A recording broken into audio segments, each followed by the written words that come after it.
বুঝতে পারছি দেশের মধ্যে গাড়ি দিয়ে আর যাতায়াত করা যাবে না, যে হারে মানে ভাড়া বাড়াইতেছে। ওই দিন আমি চান্দিনা থেকে দেবিদ্বার আসলাম, দেখি 50 টাকার গাড়ি ভাড়া 60 টাকা। তোমার কী হলো? রাস্তার কাজ চলতেছে। তো রাস্তার কাজ চলতেছে ভালো কথা, তো সেই জায়গায় আমাদের থেকে 10 টাকা বেশি নেওয়ার কী আছে? রাস্তার কাজ চলতেছে, এটা আপনাদের গাড়ির জন্য ভালো, আপনাদের জন্য আরও ভালো। আচ্ছা ঠিক আছে, যাত্রীদের জন্য ভালো।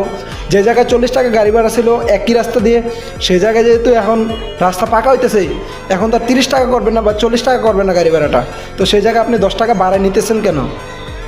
40 টাকা জায়গায় 50 টাকা হয়েছে, এমন তো না যে রাস্তাটা বাইরে গেছে সেই জন্য 10 টাকা বাড়ায় নিতেছেন।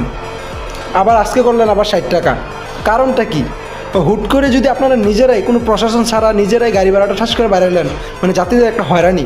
আমাদের টাকা কি টাকা মনে হয় না? আমাদের টাকা কি সিজি ড্রাইভারদের টাকা মনে হয় না নাকি? মানে হুট করে 10 টাকা বাড়াই ফেলে, মানে রাস্তার কাজ চলে বা ওই দিক দিয়ে যাইতে পারি না, সেই জন্য ঠাস করে 10 টাকা করে বাড়াই ফেলে, 5 টাকা করে বাড়াই ফেলে। আমাদের টাকা টাকা মনে হয় না তাদের কাছে। কোনো কারোর সাথে কোনো কথা নাই, সরকারিভাবে কোনো কথা নাই, কোনো কিছু নাই। তারা নিজেরা ড্রাইভারে মিলেই 10 টাকা করে বাড়াই ফেলে।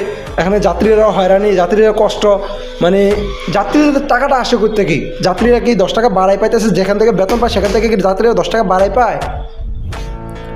যদি হয়তো যে দেশের সব কিছুর দাম বাড়তেছে, আমাদের শ্রমিকদের বা আমাদের টাকাও বাড়তেছে, সেই ক্ষেত্রে আমরা যদি 10 টাকা বাড়াইও দিই কোনো সমস্যা হয় না। হুট করে 10 টাকা বাড়াই ফেলে, 20 টাকা বাড়াই ফেলি।